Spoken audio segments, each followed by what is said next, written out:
Oh, I prefer authenticity because they're so old. I like to keep things the way they were. And if you fix one from the ground up and fix everything the right way, they do work. They're dependable. The only thing is they're not fast on the road. And one way of changing that is to put an overdrive in them.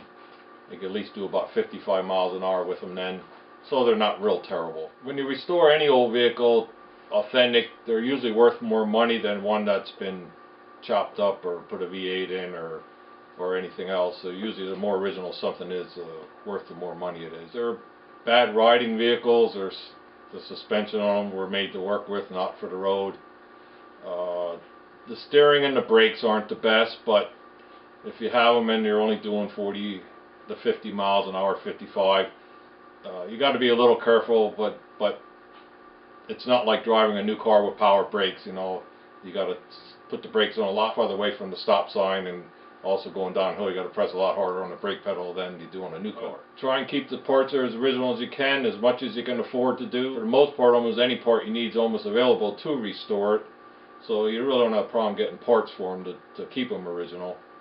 But it's a lot easier making them original than it is to modify them, because when you modify something, you have to engineer everything you do, what you change, and for the most part, most people don't end up doing that too well. And then at the end, when it's done, they're nasty to drive, they don't handle, and all the other stuff, like if you put your springs on top of the axles, they're very unstable because they're so high off the ground. And that's another reason I like keeping them original. When we used to four-wheel and stuff, we went with a lot of guys with newer pickup trucks and everything else, and our old Jeeps outperformed many of them newer vehicles, and we sort of made fools out of them a lot of times with them. I like the drivability because each Jeep is different. You know, no matter what somebody does to it, it's going to be different than the other guy's Jeep that he modified. You do it right, it makes it maybe a little bit more drivable, makes it go a little faster. In today's world, everybody needs to go fast, you know.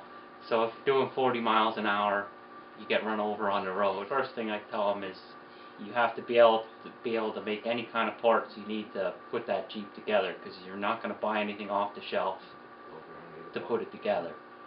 You have to be a master fabricator, down to making mounts to mount the engine, to making a wiring harness. So it's a lot more complex, and you do get more money into modifying a Jeep than if you would just restore it back to originals. You have something different, no matter what show you go to, and they're, you know, you could put this motor in or that motor in, and they're all different from what the guy next to you has.